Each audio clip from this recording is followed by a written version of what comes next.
നമ്മൾ ബാക്കി നോക്കാൻ പോവാണ്.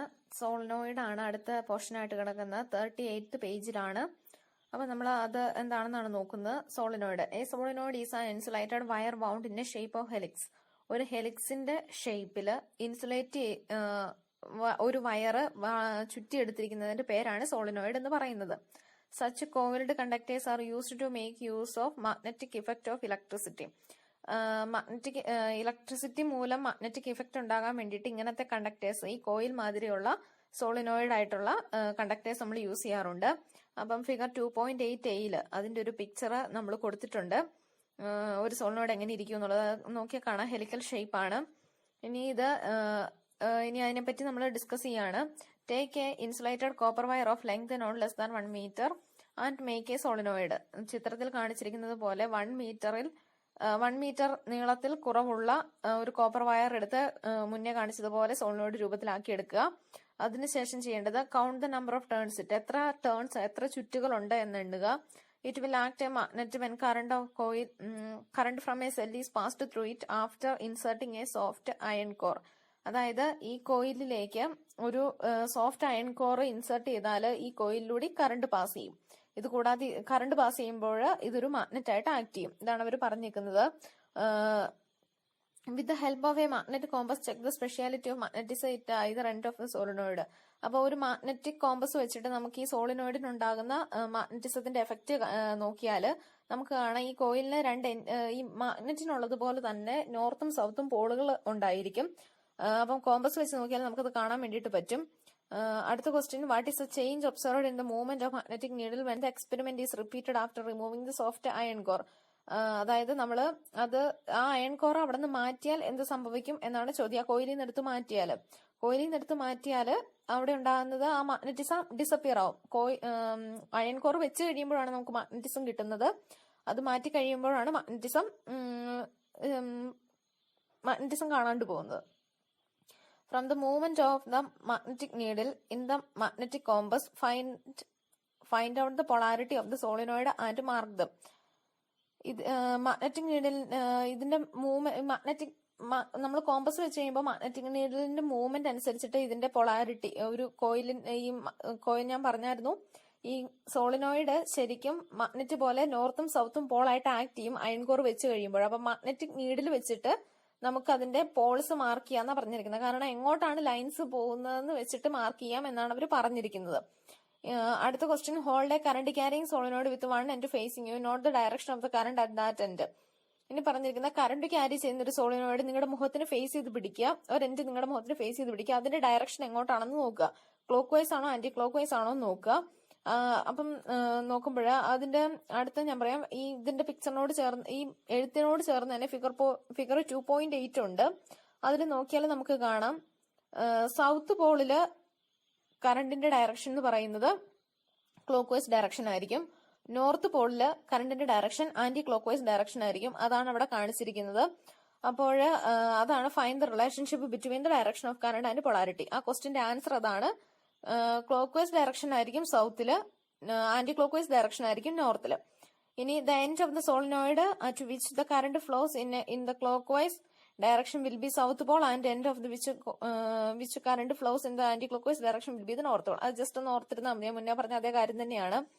ഇനി നമ്മൾ 39th പേജിലേക്ക് പോവുകയാണെങ്കിൽ, based on the above activities, tabulate the factors affecting the strength of the magnetic field of a solenoid carrying current. ഈ സോളിനോയിഡിലൂടെ കടന്നു പോകുന്ന മാഗ്നറ്റിക് ഫീൽഡിനെ അഫക്ട് ചെയ്യുന്ന കാര്യങ്ങൾ എന്തെല്ലാം എന്നൊക്കെയാണ് ചോദിച്ചിരിക്കുന്നത്. ഒന്നാമത്തെ പോയിന്റ് ആണ് ഇന്റൻസിറ്റി ഓഫ് ഇലക്ട്രിക് കറണ്ട്. കടത്തിവിടുന്ന കറണ്ടിനനുസരിച്ചിട്ട് ഇതിനുണ്ടാകുന്ന മാഗ്നറ്റിക് ഫീൽഡ് വേരി ചെയ്യും. അടുത്തത് നമ്പർ ഓഫ് ടേൺസ് കൂടുന്നതനുസരിച്ചിട്ട്, അടുത്ത ഫാക്ടറാണ് നമ്പർ ഓഫ് ടേൺസ്. പിന്നെ ഈ മെറ്റീരിയലിന്റെ, ഇതിപ്പോ ഉപയോഗിച്ചിരിക്കുന്ന കോപ്പർ ആണ്. അപ്പം characteristics of the material, use ചെയ്യുന്ന മെറ്റീരിയലിനനുസരിച്ചിട്ട് ഇത് മാറ്റം വരും. അപ്പം അതാണ് അവിടെ എഴുതേണ്ടത്. 2 പോയിന്റ് ഞാനിപ്പോ പറഞ്ഞു. ഒന്ന് നമ്പർ ഓഫ് ടേൺസ് അഫക്ട് ചെയ്യും, അടുത്തത് മെറ്റീരിയലിന്റെ പ്രോപ്പർട്ടി അഫക്ട് ചെയ്യും. അടുത്ത depicted below are the lines of force formed around A solenoid carrying current and A bar magnet. നമ്മൾ ആ ചാപ്റ്റർ തുടങ്ങിയപ്പോ കണ്ട അതേ ഒരു പിക്ചർ തന്നെയാണ് ഇവിടെ കൊടുത്തിരിക്കുന്നത്. ഒരെണ്ണം ശരിക്കുള്ള ഒരു മാഗ്നറ്റ് ആണ്. മാഗ്നറ്റിലൂടെ കടന്നു വന്ന മാഗ്നറ്റിക് ലൈൻസ് ആണ്. മറ്റേത് ഒരു സോളിനോയിഡ് ആണ്. സോളിനോയിഡിലൂടെ കറണ്ട് കടത്തി വിടുമ്പോൾ മാഗ്നറ്റിക് ഫീൽഡ് ഉണ്ടാവുന്നതുകൊണ്ടുള്ള മാഗ്നറ്റിക് ലൈൻസ് ആണ് അവിടെ കൊടുത്തിരിക്കുന്നത്. രണ്ടും സെയിം ആണ്. Both are identical. അവിടെ എഴുതിയിട്ടുണ്ട് both are identical. Analyse the comparability of solenoid and bar magnet to bring the changes in permanency of magnetism, polarity and strength of the magnetism. ഇനി നമ്മൾ ഈ പിക്ചർ നോക്കുമ്പോൾ ഫിഗർ 2.9 ആണ് ഞാനിപ്പോ പറയുന്നത്. ഈ പിക്ചർ നോക്കിയാൽ നമുക്ക് കാണാൻ രണ്ട് പിക്ചേഴ്സും സെയിം ആണ്. പക്ഷേ ഇത് തമ്മിലുള്ള വ്യത്യാസം എന്തെന്നാണ് ചോദിക്കുന്നത്. ആദ്യത്തെ പിക്ചറിൽ, അതായത് വെറും ഒരു മാഗ്നറ്റ് വെച്ചേക്കുന്നതിന്റെ അകത്ത് ആ മാഗ്നറ്റിസം ഒരിക്കലും മാറുന്നില്ല. എപ്പോഴും ഒരു മാഗ്നറ്റ് ആയിരിക്കുന്നിടത്തോളം കാലം അത് ഒരു മാഗ്നറ്റിസം മെയിൻറ്റെയിൻ ചെയ്യുന്നുണ്ട്. പക്ഷെ അതേസമയം രണ്ടാമത്തെ പിക്ചറിൽ, അതായത് സോളിനോയിഡ് വെച്ചിട്ട് കറണ്ട് കടത്തി വിടുന്ന അതില് കറണ്ട് നിന്നു പോയാല് അതൊരു മാഗ്നറ്റ് അല്ല. കറണ്ട് എപ്പം നിൽക്കുന്നോ അപ്പൊ തൊട്ട് അതൊരു മാഗ്നറ്റ് അല്ല. അപ്പം അതാണ് എഴുതിയിരിക്കുന്നത്. ആ ടേബിൾ നോക്കിയാൽ ബാർ മാഗ്നറ്റ് ആണെങ്കിൽ ദ മാഗ്നറ്റിസം ഈസ് പെർമനന്റ്, അത് സ്ഥിരമായിട്ട് മാഗ്നറ്റിസം ഉണ്ടായിരിക്കും. Solenoid the magnetism is temporary, അത് താൽക്കാലികമായിരിക്കും. അതാണ് ഉദ്ദേശിച്ചിരിക്കുന്നത്. അപ്പം പൊളാരിറ്റി, ഇനി അടുത്ത അതിന്റെ പൊളാരിറ്റിനെ കുറിച്ച് പറഞ്ഞാല് ആദ്യത്തേനകത്ത് പൊളാരിറ്റി നോർത്ത് നിന്ന് സൗത്തിലേക്കാണ്. രണ്ടാമത്തേനകത്തും പൊളാരിറ്റി നോർത്ത് നിന്ന് സൗത്തിലേക്ക് തന്നെയാണ്. പിന്നെ സ്ട്രെങ്ത് ബാർ മാഗ്നറ്റിനേക്കാൾ കൂടുതൽ കറണ്ട് കടന്നുവിടുന്ന സോളിനോയിഡിലൂടെയുള്ള മാഗ്നറ്റിനായിരിക്കും. പക്ഷെ അതിന്റെ ഇത് സ്ട്രെങ്ത് എന്ന് പറയുന്നത് കറണ്ട് ഉള്ളിടത്തോളം കാലമേ ഉള്ളൂ. അപ്പൊ കറണ്ട് കൂടുന്ന അനുസരിച്ചിട്ട് സെക്കൻഡ് പിക്ചറിൽ മാഗ്നറ്റിസം കൂടി വരും. അതാണ് അതിന്റെ ആൻസർ ആയിട്ട് ആ ടേബിൾ കംപ്ലീറ്റ് ചെയ്യേണ്ടത്. ഇനി അടുത്തത് use of magnetic effect of electricity. അങ്ങനെ ഒരു പോർഷൻ അവിടെ കിടപ്പുണ്ട്. അത് നമുക്ക് നോക്കാം. അത് അവരൊരു എക്സ്പെരിമെന്റ് ആണ് ചെയ്തിരിക്കുന്നത്.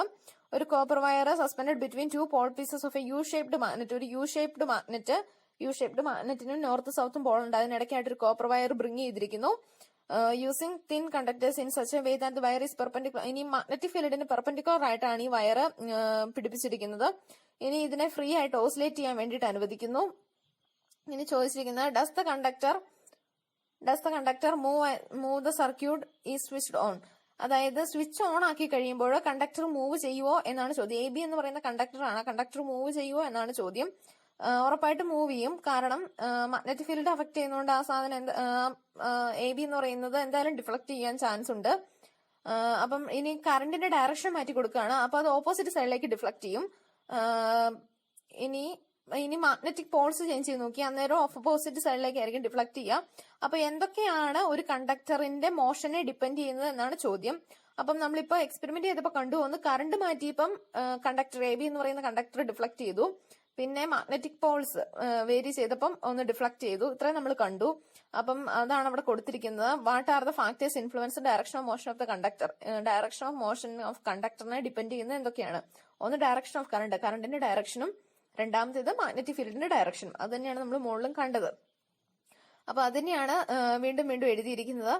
ഇനി ഇതിന് വേണ്ടിയിട്ട് നമ്മൾ റൂള് പറയാണ് ഇത് കണ്ടുപിടിക്കാനായിട്ട്. അതായത് മാഗ്നറ്റിക് ഫീൽഡോ അല്ലെങ്കിൽ കറണ്ടോ അതിന്റെ ഡയറക്ഷൻ ചേഞ്ച് ചെയ്യുന്ന അനുസരിച്ചിട്ട് മൂവ്മെന്റ് എങ്ങോട്ടുണ്ടാകും എന്നുള്ളത് കണ്ടുപിടിക്കാനുള്ള ഒരു റൂളാണ് നമ്മൾ പറയുന്നത്. അതിനെയാണ് നമ്മൾ ഫ്ലെമിങ്സ് ലെഫ്റ്റ് ഹാൻഡ് റൂൾ എന്ന് പറയുന്നത്. നമ്മൾ നമ്മുടെ കൈയുടെ ലെഫ്റ്റ് ഹാൻഡ് എടുത്താല് അതിലെ തമ്പ് നമ്മുടെ ഫോഴ്സിനെ കാണിക്കും. നമ്മുടെ ചൂണ്ടുവിരല് നമ്മുടെ മാഗ്നറ്റിക് ഫീൽഡിനെ കാണിക്കും. മിഡിൽ ഫിംഗർ നമ്മുടെ കറണ്ടിന്റെ ഡയറക്ഷനെ കാണിക്കും. അപ്പൊ നമ്മൾ ഒരു കണ്ടക്ടർ എടുത്തിട്ട് നമ്മുടെ ഫോർ ഫിംഗറും മിഡിൽ ഫിംഗറും കൂടി എങ്ങനെയാണ് വെക്കുന്നത് അതിന്റെ ഡയറക്ഷൻ അനുസരിച്ച് നമ്മൾ അത് പിടിക്കണം. പിടിച്ചു കഴിയുമ്പോഴാണ് അത് എങ്ങോട്ട് മൂവ് ചെയ്യുന്നു എന്ന് കണ്ടുപിടിക്കാൻ പറ്റുന്നത്. അപ്പം അത് റൂളായിട്ടാണ് അവിടെ പറഞ്ഞിരിക്കുന്നത്. അപ്പം മോട്ടോർ പ്രിൻസിപ്പിൾ എന്താണെന്നാണ് അടുത്തത്. A conductor which can move freely and which is kept in a magnetic field experiences a force when current passes through it and it moves. അതായത് മോട്ടോർ എന്താണെന്നാണ് പറയുന്നത്. അതായത് ഒരു കണ്ടക്ടറിലൂടെ കറണ്ട് പാസ് ചെയ്യുമ്പോൾ അതിന്റെ മാഗ്നറ്റിക് ഫീൽഡിന് ചേഞ്ച് വരും. അതുകൊണ്ട് അതിന്റെ കണ്ടക്ടർ ഫ്രീ ആയിട്ട് മൂവ് ചെയ്യാൻ വേണ്ടിയിട്ട് പറ്റും. ഇതാണ് മോട്ടോർ പ്രിൻസിപ്പിൾ എന്ന് പറയുന്നത്. അപ്പൊ ഇലക്ട്രിക് മോട്ടോർ വർക്ക് ചെയ്യുന്നത് ഈ പ്രിൻസിപ്പിൾ വെച്ചിട്ടാണ്. ഇലക്ട്രിക് മോട്ടോർ പിടിപ്പിച്ചിട്ടുള്ള വേറെ കുറച്ച് ഉപകരണങ്ങൾ കൂടി അവരോട് പറഞ്ഞിട്ടുണ്ട്. ഫാന്, മിക്സി, എല്ലാം കറങ്ങുന്ന സാധനങ്ങൾക്കെല്ലാം തന്നെ മോട്ടറാണ് നമ്മൾ കൊടുത്തിട്ടുള്ളത്. അതായത് ഇലക്ട്രിക് കറണ്ട് പാസ് ചെയ്യുമ്പോൾ മാഗ്നറ്റിക് ഫീൽഡിന് ചേഞ്ച് വന്നിട്ട് കണ്ടക്ടർ മൂവ് ചെയ്യണം. അപ്പം ആ ഒരു മെത്തേഡാണ് നമ്മൾ എല്ലായിടത്തും യൂസ് ചെയ്യുന്നത്. ഈ തൊട്ട് മുന്നേ കാണിച്ച യു ഷേപ്ഡ് മാഗ്നറ്റിന്റെ അകത്ത് കണ്ടക്ടർ മൂവ് ചെയ്യുന്ന അതേ ഒരു എക്സ്പെരിമെന്റ് ആണ് നമ്മൾ മോട്ടറിലും യൂസ് ചെയ്തിരിക്കുന്നത്. അപ്പൊ മോട്ടർ യൂസ് ചെയ്തിട്ടുള്ള സാധനങ്ങളെല്ലാം, ഫാന്, മിക്സി എല്ലാം യൂസ് ചെയ്യുന്നതും ഇതേ കാര്യങ്ങൾ തന്നെയാണ്. അതാണ് നമ്മളിവിടെ പറയുന്നത്.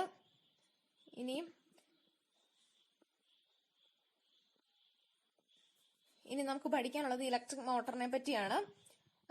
നമുക്ക് അടുത്ത